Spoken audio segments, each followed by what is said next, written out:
Okay, so we're going to start by installing Kivy. So if you don't have Kivy installed on your computer, you can open up your terminal and enter pip install Kivy, and this should install Kivy for you, right? I already have that, so let's just continue. So we're going to do our necessary imports. So we're going to say from Kivy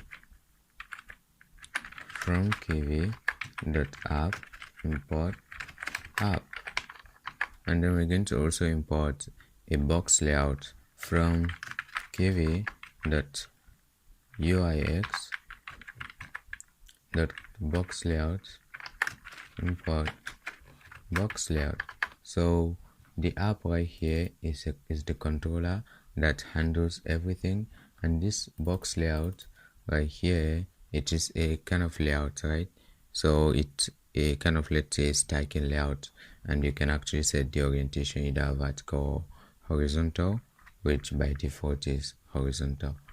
Okay, so we're going to say from Kivy dot properties import object property.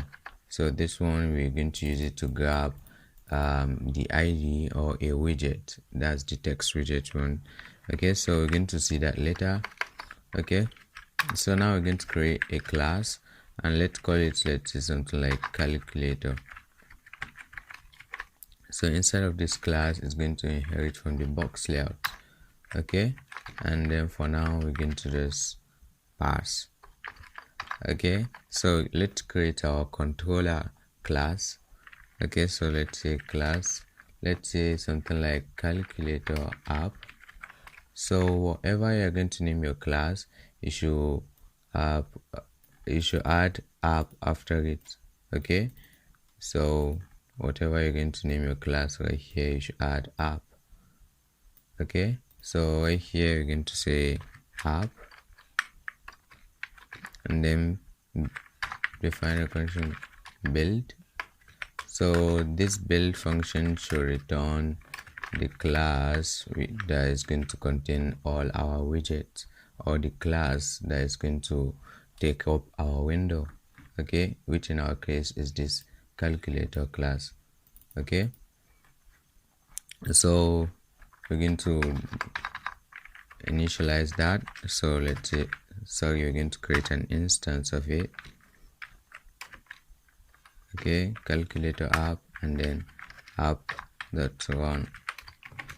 Okay, so this should work. So let's run something like this, and boom, we have an empty window right here.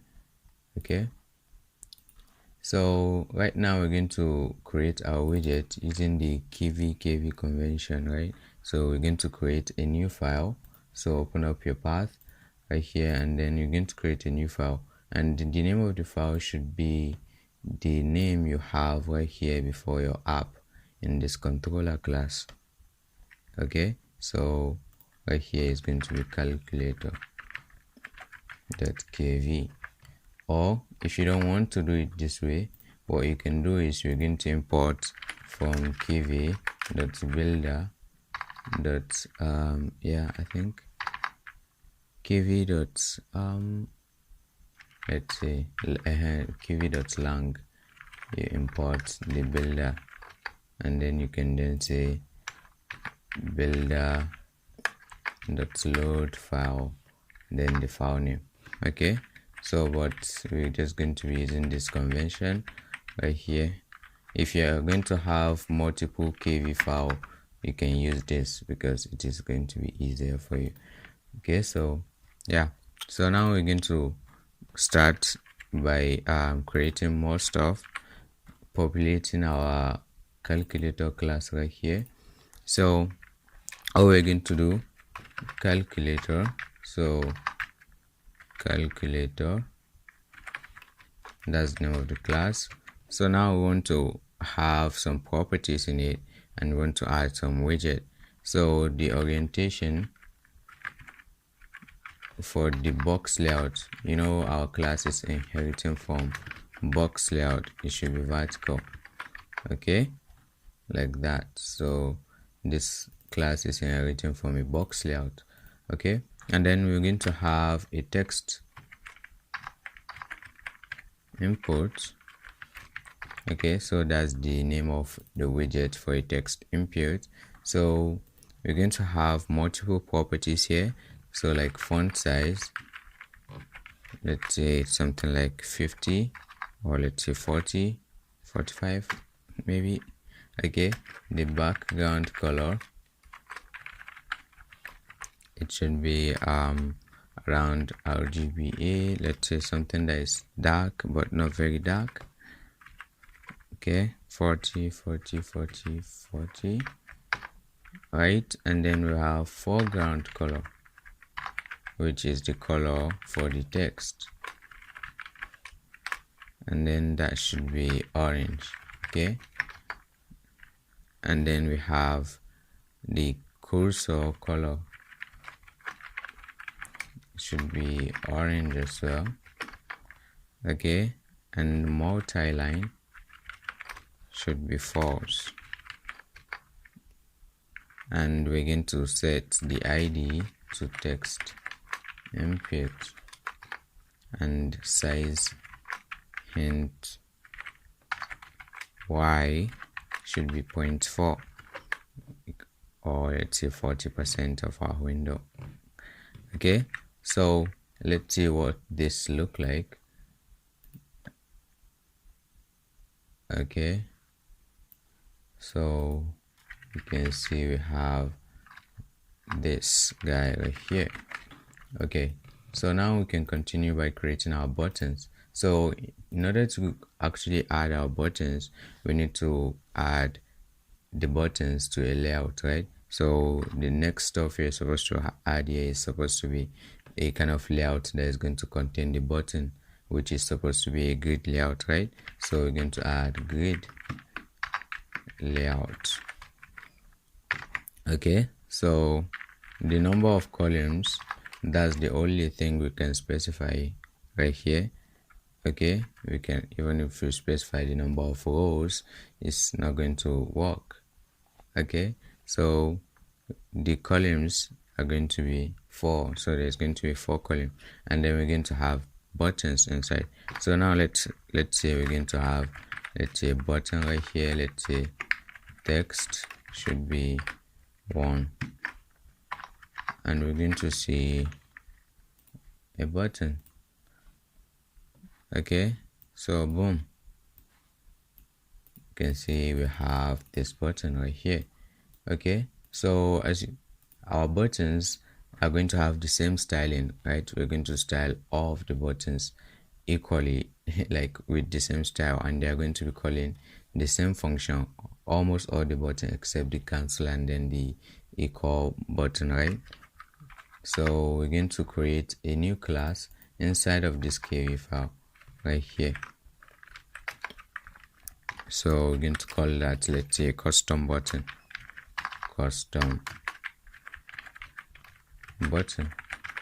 at button. So it is inheriting from button. Okay, so background color should be black for all the buttons, and then the color should be orange, and then we're going to have font size, let's say something like 30, and then on press is going to be when you press the button, right? On press. So for now, let's leave it. Okay, we haven't created the function yet. So what we are now going to do is we're going to have our custom button right here, custom button, and we can add more properties to it, right? So text, we're going to say 1. Okay, so let's see if that works. Hopefully it does. Right here, boom, we have one button right here. Okay, so now you can go around and play around with the buttons. Okay, so I'm going to do just that.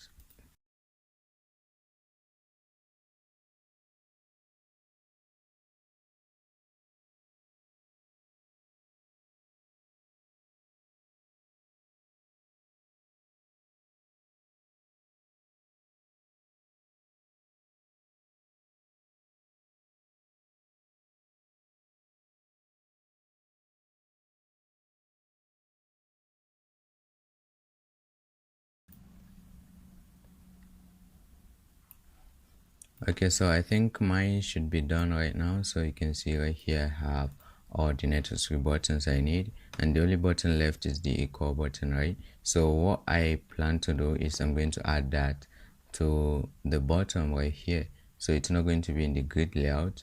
We're going to add it to the bottom right here.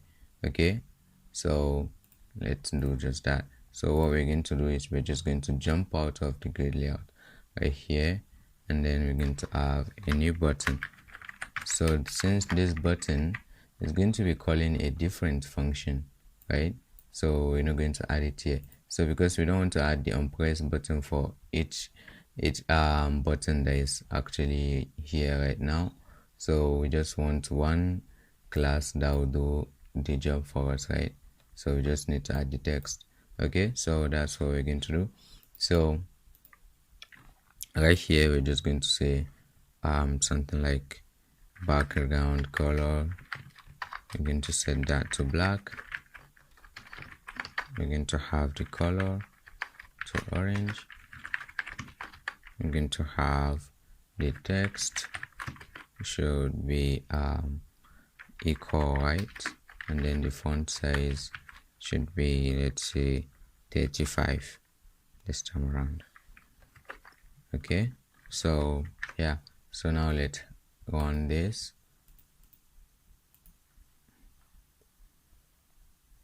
Oops, what happened now?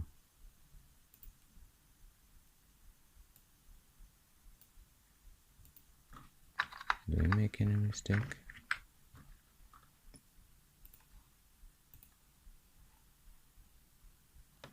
Right here. Okay.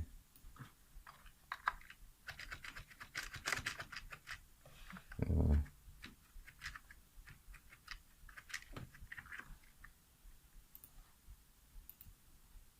Okay, so yeah, so you can see right here we have that button, but it's too big, right? So we're going to reduce the size. So we're going to say, let's say, size int y, so let's say 0.2. Okay, so now it should be normal. So yeah, so we have a really cool nice button right here. Okay, so now let's create the functions, right? So the cancel button as well, we're going to need a different button for that. Okay, so right here we're going to change that to button. We're going to have all of those properties right here without the size hints though. Without the size hints, and then this one should be C, right? Capital C, and the color should be red because yeah, cancel is danger. Okay, so yeah, so we have that. Hopefully it's going to work, of course. Okay, so now let's create our functions, right? So we're going to have our functions right here inside of our calculator class. So the first thing we're going to do is we're going to grab our text input, right? So let's say text input, which is this guy right here, this guy right here with the ID of text input. Even though I'm going to say text input should be text input, right? So we're using this one right here to grab this guy right here. If I change this to text ID, I'm going to need to change this one to text ID. Okay, so it's equal object property. Okay, so now we have that widget in our main class right here. Okay, so we can do stuff with it. So let's say we're going to define something like insert character. So this should be the function that is going to insert character to our text widget, right? So what we're going to do is we're going to say self.text input dot insert text, and that's going to be char, right? So that's what we want to add to the widget. and that's all. Actually, that's all. So let's connect this to this on press of this custom button. So on press, or let's say on release, after you release the button, it should add the character, not when you press the button.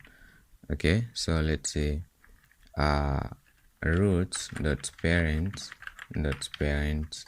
dot insert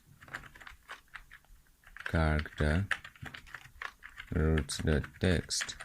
Okay, so what we're saying right here, root dot parent is just, we're just jumping out by one step and then one step and then one step until we reach this main class right here. Okay, so what we basically did was that we just kind of step out of this grid layout to this box layout and then to the class itself, right? Okay, so yeah, that's what we did. And then root the text is this custom button, the text that it has, the text property it has, and that's the text that we set here, right? Okay, so let's see, hopefully that works. Okay, so you can see that we can add all of this text to our screen right now. Okay, so yeah, so now we're going to have the calculate function, which is pretty simple as well, right? So let's say calculate, I'm going to pass self, and expression, let's say equals self dot text input dot text. Alright, so we're just grabbing the text that is in the text input, and then we're going to try to calculate the result. Actually, equal eval expression, because why we're using the try and except block right here is because this guy will actually not it is going to return an error if the right expression is not passed to it, right? So we need to kind of catch that error if there is any, and it is not possible that there is no echo str of results. Okay, so whatever we need to pass to our buttons, widget, whatever text we need to pass, it need to be in string, right? So yeah, so that's why converting that result to string. And then if there is an error, let's just say self the text input the text equal, let's say error, or let's say big E. And then we have another function, clear input self, and then this is just going to say self the text input the text equal an empty string. Boom, we're done with all the functions we need to create. And so now let's connect them. So this button C right here should be self dot on release root dot clear input, right? And you need to add the bracket right here. Okay, so and this one on release as well, root dot calculate lowercase. Okay, so yeah, so now all the functions are done actually. So let's see, 9 minus 8, 7 minus 8, sorry, minus 1, cool. 9 plus 6, 15, great. Let's add times 3, 45, great. So you can play around with the configuration as you like. This it is your thing to play with, right? And we're actually done with the development parts to this project, and what is left now is to compile this project to work on our Android phone, right? And one thing we need to add is this text input, if we were to add it to our Android, it is actually going to bring up the keyboard, and we don't want that, right? So I've been finding a way to kind of do this, but the way I found is by adding stuff to this guy. So like the keyboard mode right here in the text input, we're going to say keyboard mode should be managed. Okay, so yeah, so right here, even on our desktop, if I try to use my keyboard to enter text, it is not going to work. Okay, so this is the only way we can add the text to the screen. Okay, great, cool. So yeah, so if you're done playing around with this, you can let's move on to the compiling part, right? To compile this app to work on our Android device. So if you've watched to this point and you don't want to watch anymore, I can say thank you for watching.